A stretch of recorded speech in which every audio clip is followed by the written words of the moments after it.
What's going on, DSG? Your boy DarrnellBradley back at y'all another video. And today we on here with some casual geographic, man. We here for our animal education. Cute animals, but they slowly get worse for your health. I'm intrigued. Be sure to like, be sure to subscribe, follow me on all that there social media, and we hear without any further ado. 3, 2, 1, click. Why are you yelling at me like that? The fuck? What? Australian Reptile Park. It's not a reptile. It's screaming at me. All right. I think a common theme on this channel is cute animals being Satan serving, humanity haunting pretty privileged merchants. And that's what this video is about, and the further we go, the higher your chances of being turned full-time horizontal. Before I do, I'm gonna just say this. When I call something— Why would you do that? I'm sorry. Why would you do that? Like, I see videos on anything really, Twitter, something like that, or people stick their hand inside the lion thing or whatever because they trying to be funny.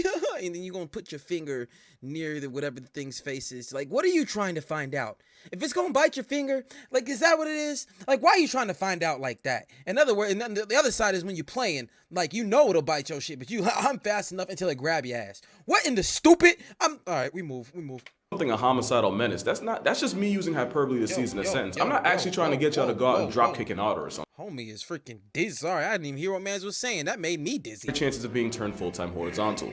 Like that part, really? Why you doing? I'm gonna put a finger in your face.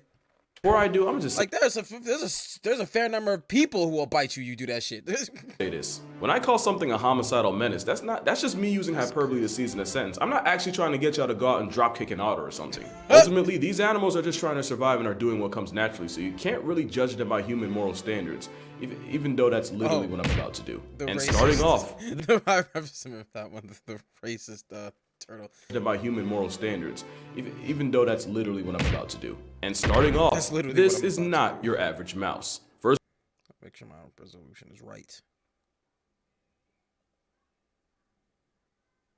I wasn't trying to like stop the whole video. I was just trying to make sure my resolution was okay. Like, first of all, it's a straight up carnivore. In their defense, that's not exactly crazy. Squirrels have been known to raid nests and eat the baby birds inside. But no other rodent is more of a meat eater than the grasshopper mouse. And its grocery list can include anything from insects, worms, and spiders, to mantises, scorpions, and desert centipedes, aka the same cursed crawly that nearly unsubscribed Coyote Peterson from existence. Grasshopper mice will even murk and eat snakes. Basically, you remember that episode where Jerry took PEDs and nearly put Tom in a tombstone? That's the grasshopper mouse times 1,000. This mighty mouse even developed a resistance to the crippling venom of ops like the Arizona bark scorpion. Not only can they tank hits that would flatline animals 100 times their size, this rogue rodent shuts down the pathways the toxin takes to cause pain, meaning this mouse essentially evolved to be impervious to the pain caused by venom. It can feel pain, it's just not gonna come from a scorpion.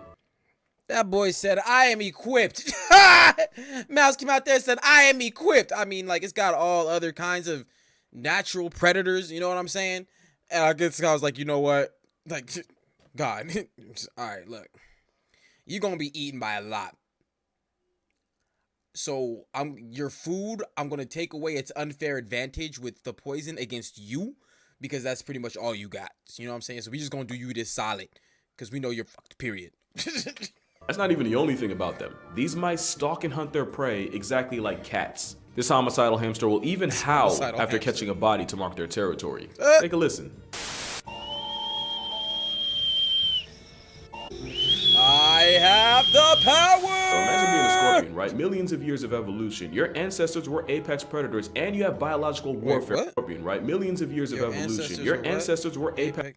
Actual Europteriod wasn't a true scorpion.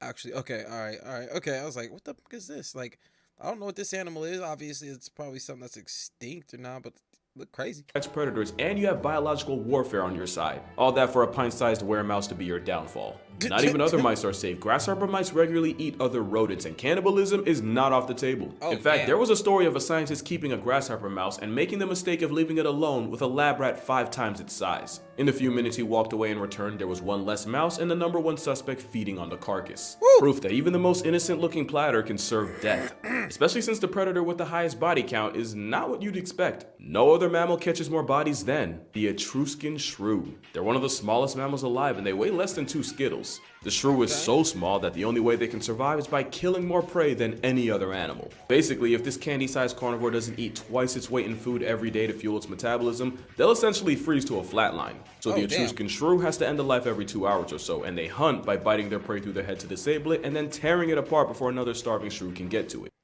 They about that quick work. They about that quick work. They say, give me just whip the head off. You know what I'm saying? They just we gonna shut down all the motor function. Fuck all that constriction and venom and barrel rolling shit that them other animals be doing. We just Just for reference, if I had to eat twice my weight in food every day, I'd be scarfing about 680 Big Macs every 24 hours. And even then, at least I don't have to hunt the burger. By the time I get to the drive-thru, the job's already done. But the shrew does have a weapon, and it's being one of the very few mammals on Earth to weaponize venom. According to studies, some shrews are toxic enough to delete 200 mice, and while they're too small to turn a human to a hashtag, it's still capable of causing pain and allergic reactions. Not only that, but some shrews are able to catch a calorie. Well, otters have poisonous back claw too, don't they? As far as venomous mammals go? Come up underwater, since some are able to smell out prey even while being completely submerged. Yeah, they're a whole mint-sized menace, but too small to be a legit threat to us. That's not going to be true for some of the animals coming. And up next, this bird probably looks no different from something you'd expect in a garden, except it's only found in the islands of the Galapagos, and to survive, they've come up with some nasty tricks. They've been nicknamed Darwin finches since they actually helped prove Charles Darwin's theory of evolution. Long story short, different finches ate different foods and so developed different size and shaped beaks. One finch evolved to finesse an easy meal by pecking at the skin of bigger birds and drinking the blood that spills out. Are birds even f***ing real? And scientists believe that part, because you're like, do the other birds even feel that? Like, you got a problem? Like, could you imagine that? Somebody just plop, plop, drinking. You good, bro? Like, what are you doing? You ain't, like, get the fuck off me, bro. Just murk your shit, bro. Like, what are you, what? Are birds even f***ing real? And scientists believe up to 10% of this flying leech's diet is seabird blood, and their favorite victim is a bird called the booby. Don't laugh, it's not funny. Yes, it is. It's not funny. Popular opinion says that it started with the finches picking parasites off the birds, but after realizing they could live off the marinara that would often leak out, the vampire finches started turning the birds into booby blood banks. They literally became everything they sought to destroy. And they're skilled enough to know how much damage to do to get a ragu reward without doing too much and losing a future victim. Yeah, these birds drink nothing but blood, which they kinda have to since freshwater in the Galapagos is in less supply than lawyers in heaven. But it also means that even that was a critical comparison. Less than lawyers in heaven. Does he write this shit down? Like, which they kind of have to since freshwater in the Galapagos is in less supply than lawyers in heaven. But it also means that even though they can fly, Arab would be completely useless to them. But not to you, because Arab's flavor pods uses scent flavors to convince your brain you're drinking whatever pod you chose. Just fill up the bottle, pull the pod to activate, and drink your flavor. And that can be anything from blueberry to peach to cherry to cucumber. That was clean. That was clean. Use the code CASHGO for 15% off. Stay hydrated, my friends. It's just too bad finches don't drink water. Otherwise, Arab his ad transitions be mad clean. Would save more boobies and free mammograms. Not only do they breed bosom birds, but finches will often roll eggs out of nests and crash them in the rocks just for some easy protein. They're not even the only birds on that kind of timing. The New Zealand keel will use that Swiss Army knife of a nose to cut into sheep and eat the fat right off their backs. Sometimes they freak the sheep out so much they yeet themselves off a cliff trying to get away. But at least the key and the vampire finch are only harmful to your mental. From here on, that's that big ass bird to be honest. That's crazy, because it's like they ain't even trying to kill you. Like, they just trying to eat, and you just there like, nigga, quit trying to eat me. Like, what are you doing? Like, stop. I am not a meal you just keep coming back to. Now, that is the last time that statement will be true, because this live action what is that? Are only harmful to your mental. From here on out, that is the last time that statement will be true, because this live action plush toy is also on the short list of venomous mammals. The slow loris is a Southeast Asian primate armed with toxins. They got hands like us, looking like that can do very real damage to a human. They have a gland on their arm that produces a chemical that becomes highly toxic when mixed with saliva. So when this imitation lemur sees you and puts its hands up, it's not a sign of surrender, it's a promise to ascend you. We talking straight soul eviction. My homie said bars. My homie got bars now. Hey, all right. So he need to write these raps, bro. He need to write these animal raps, bro, because he got bars. Sees you and puts its hands up, it's not a sign of surrender, it's a promise to ascend you. We talking straight soul eviction. In 2012, a biologist was bitten by a slow loris, and this was him after 1 hour, and this was Buddy after an hour and a half. Since the toxins contain chemicals similar to cat allergens, this venom monkey can trigger anaphylactic shock in people, making it the first animal here that can perform landscape work on your family tree. We used to think this malicious muppet can perform landscape work on your family tree. That's a bar. If I heard this in a rap, bro, this be a whole different reaction. Like, making it the first animal here that can perform landscape work on your family tree. We used to think this malicious muppet used venom against predators, but it turns out it's for friendly fire. They usually use it in fades with other lorises, and the flesh-melting toxins can cause necrosis, meaning the loser loris can lose an eye, a toe, their scalp, and even part of their face. It's so bad that one of the most common causes of loris life retirements is getting bit by a rival. An 8-year study done on about 80 slow lorises found that over 20% of them were seriously maimed in conflicts, with some missing eyes, ears, fingers, toes, and more. It's nasty work, and it puts the slow loris on the very short list of animals that use venom against their own kind. And it's no coincidence that one of the others is next. 2 things about platypuses the public should know. 1 is at about 6 pounds and less than 2 feet long. They're way smaller than you think. And 2 is that they're violently venomous. Males have an ankle spur that they use in fights. Alright, so that's what, okay, might have been the platypus I was thinking, not the otter. And like the loris, the consequences of losing are incredibly painful. In 1991, Australian veteran Keith Payne was struck by a platypus, and in his own words, the immediate pain was far worse than getting struck by shrapnel. And it only got worse. The excruciating pain didn't go away after a month, even after he was shot up with morphine. And just how much pain are we talking? Well, according to him, just the weight of a warm towel on the sting caused incapacitating agony. Even 15 years after, he claimed to still be in discomfort, and this guy wasn't sweet or nothing. He actually earned the highest honor of the British Armed Forces for his performance in the Vietnam War. Same guy apparently got folded by a beaver otter cosplaying as a duck. And it's because platypus venom manipulates nerve cells to trigger pain in a way that can have you down horrendous for weeks, and not even enough morphine to roofie a rhino can bail you out. That's how you know Perry had love for the doof. He could have had a pharmacist every flavor of up if he wanted to. That's why if you see 2 male platypi fighting, you'll often see the loser spend days rolling around and scratching. That's a platypus in crippling agony. And you can expect the same symptoms if you F around and find out with the next animal, even though it's barely an inch long. Most people know why playing with a Portuguese man-of-war is bad for your health. Jellyfish? What? See, people just play stupid games. Like, I'm sorry, man. Like, yeah, it's dope. These animals, they go crazy. They do amazing things. You know what I'm saying?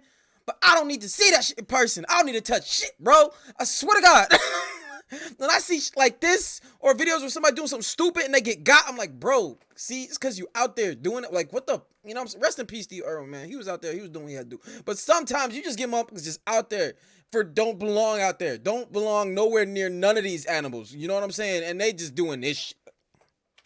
You heard me say most. The man-of-war is notorious for excruciatingly painful stings that they inflict on thousands a year. Man-of-war, like man-of-war. Why is it called, what? Why? I don't want to fuck with nothing with that kind of name. Not only can it cause nasty welts like this, in worst case scenarios, it can trigger severe allergic reactions that can block your airways and suffocate you. Most people know not to touch them, but a lot of those same people would do this. Therefore, like I said, the finger shit. Sorry. Keep your hands to yourself. Try to touch it. This is Glaucus atlanticus, and more specifically, it's a tiny sea slug. Glaucus atlanticus. That thing has Glock in the name. It got that in its name. Leave it alone. Leave it the alone. Nudibranch. And what these boneless snails do is steal poison from other animals like anemones by eating them and storing the toxin in those weird fingertips growing out of their. This thing can take poison from others and give it to you. Listen, here's something y'all may not realize about because how he's talking about it. I don't know, but in any other format on people, right? These would be considered powers. You know that shit you see in comic books and all the other crap? Oh, it'd be powers. That's what they have. That's what these are. You know what I'm saying? That's back. It's cultural appropriation, but with poison, and the Glaucus does it to the man-of-war. Which is why even though a 2-inch Glaucus is an overachiever, holding one and getting stung can lead to nausea, vomiting, allergic reactions, and you guessed it, pain.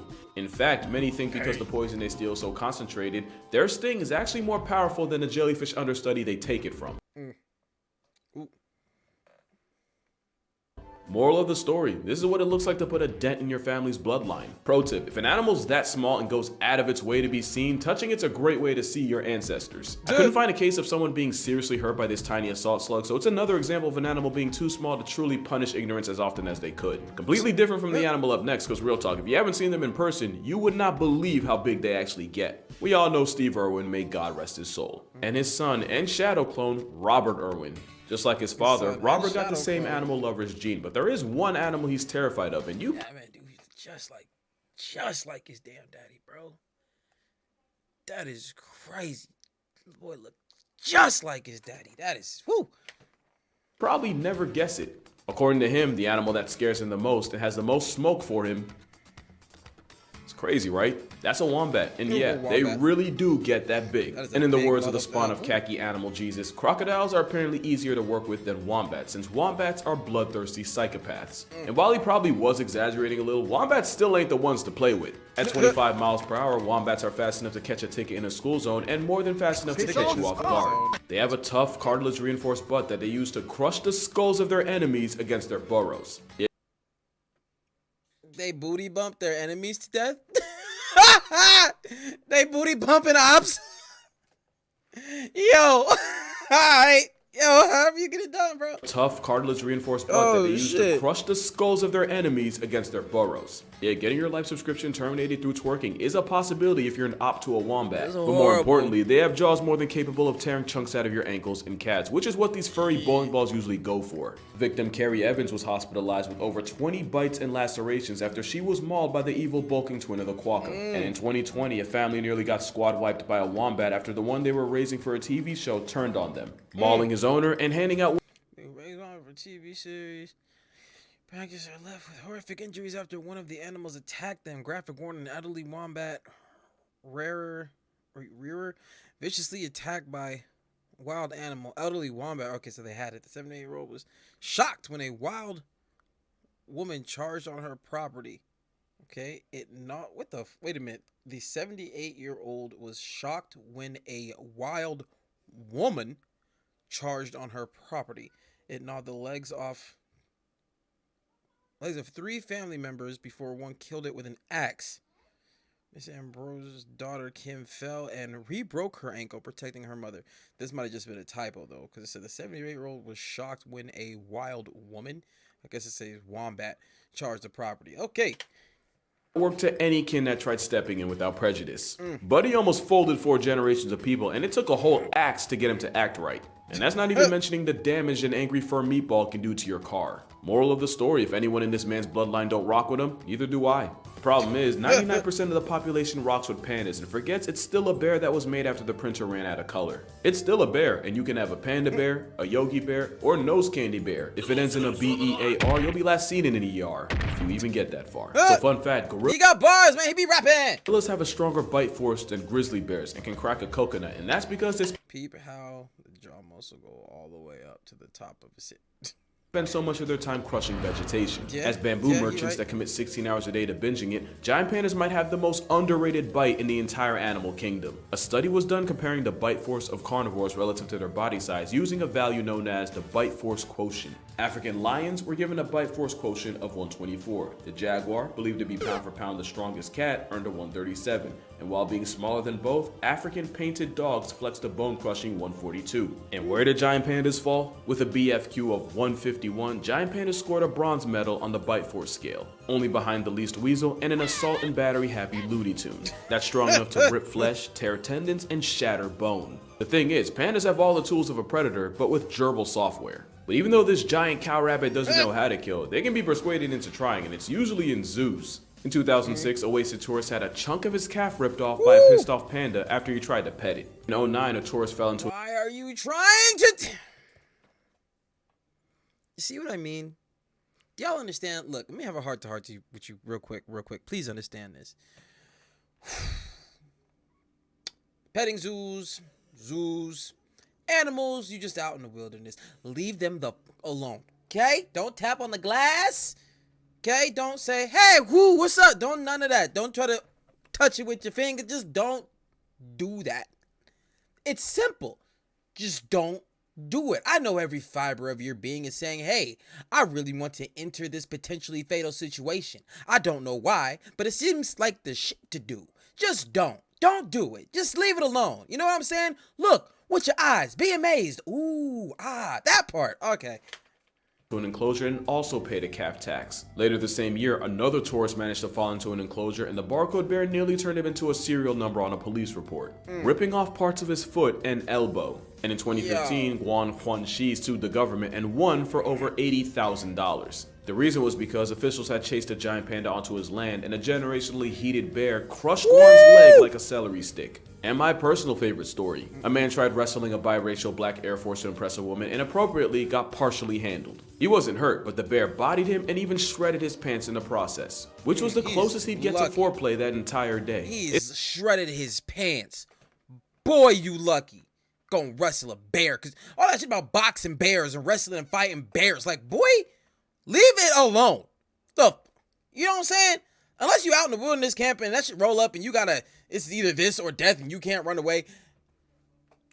What? I'm gonna try to run anyway. I don't give a fuck. It's no secret there's no end to the copious amounts of bull effery in the ocean, but there's still some animals people let slide, especially if they've been in a movie. One of these fish can do you dirty, and this time the clown's not it. The regal blue tang is actually venomous, with caudal spines sharp enough to slice open skin, and when threatened, they'll whip their bodies from side to side. It's like a junkie waving a broken bottle at you, and the deep lacerations it can cause are almost guaranteed to get infected. And thanks to a certain Pixar movie, there's at least one kid out there that got a bacterial infection just because Ellen DeGeneres played a fish well. Not only that, but the blue tang is toxic to humans and can cause ciguatera poisoning to the people that eat it. An even worse mistake when people try it with the next animal, because the cute derp guppy is one of the most poisonous things. Yo, those motherfuckers look like ops. I don't even care. That look at them eyes and that horrible smile. This is that type of you see in movies where something come out looking like, oh, it's harmless, whatever, and then out of nowhere it just turn vicious as hell, start eating everybody. You know what I'm saying? You ever seen Galaxy Quest? You know the little blue aliens like that. I know some of you ain't seen Galaxy Quest. You're gonna have to look that shit up. But yeah, that's what they give off that energy. Alive. The tetrodotoxin in one pufferfish can bury 30 people. It's about 1,200 times more toxic than cyanide, and there's no actual antidote. All that and Mrs. Puff's X is still considered a delicacy. The fugu blowfish is a prized dish in Japan, but it's also Russian roulette, because if the chef misses by even 1/10 of an inch, it's the customer that gets cooked. Here's what would happen if you got poisoned. In about 10 minutes, your mouth would go numb and you would start to feel dizzy and unreasonably tired. Oh, no. You'd get an overwhelming headache to go with nausea, and it'd slowly get harder and harder to breathe. Eventually, you'd get so exhausted you'd fall asleep and likely never wake up. Oh no. And until then, you would have been conscious for everything. It's just that you'd be paralyzed and unable to talk or move. The only thing people could do to save you is pump your stomach, put you on life support, and God on speed dial. It's said that up to 100 people get flatlined by fugu a year, and most of that are people that try it at home, which means by the time they why y'all eating poisonous shit?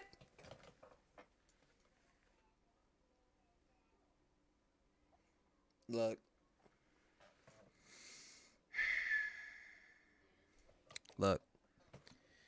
if it's poisonous. Now I know people eat poisonous things, you know what I'm saying? I get you. Doesn't mean like snakes, but check it out. If it's poisonous, on a list of things that we as humans eat, if it's fucking poisonous, can we leave that one alone? Just that one. It ain't like there's a whole fucking ocean of shit to eat. I don't even eat seafood. But either way, whether it's land or water, if it's poisonous, why can't we just not eat that one?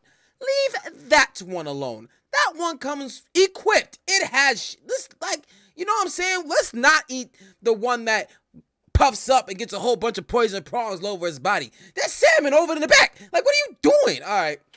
realize they messed up, they can't run, call, or even scream for help. All they can do is struggle to get air and watch everything turn black like the end of Sopranos. But not even fish fentanyl has a higher body count than the last animal. A lot of people think snails are cute, yet snails are partially responsible for crossing 200,000 names off the census a year. Schistomiasis is a parasitic disease caused by worms, with millions affected right now, and those worms are released by snails. That's grody. The sickness is most common in tropical third world countries with limited access to clean fresh water. With about 700 million people living in at-risk areas, it's one of the most devastating parasitic diseases of all time, only second to malaria. And even if snails aren't the primary suspects, with them taxiing the bug, at the very least, they're accomplices. Now you see why folks almost put Gary on a shirt. Mad snail disease wasn't a joke. But that's gonna do it for this video. Be sure to follow my TikTok and Instagram for more consistent content as you wait for the next video. Check out my book, 100 Animals That Can Effing End You. You might just see some of the guys from today on there. If you'd like to further support this channel, becoming a patron on Patreon earns you access to exclusive content, videos before I post them, and you can even help vote on what I cover in future videos. Other than that, make sure you drink water, hug your parents. Yes, parents, we're inclusive now. And I'll see y'all in the next one. So no more, as long as y'all don't do something like this. Please don't. Don't do that. Alright, peace out. Don't do that.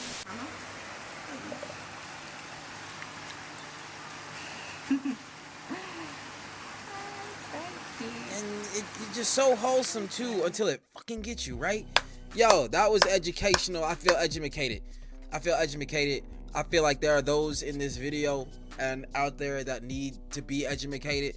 You know what I'm saying? I feel like they really need to watch these videos because yeah, they lacking that education. Like when you like that, this move right here, like imagine you an animal. This you like why would you? Why? I'm sorry, man. But yeah, nah, he definitely let us know what's going on out there as far as animals that you think may not, but definitely will. You know what I'm saying? So that's the take. Be sure to like, be sure to subscribe, follow me on all that there social media, and I'll catch y'all next one, fam. Peace.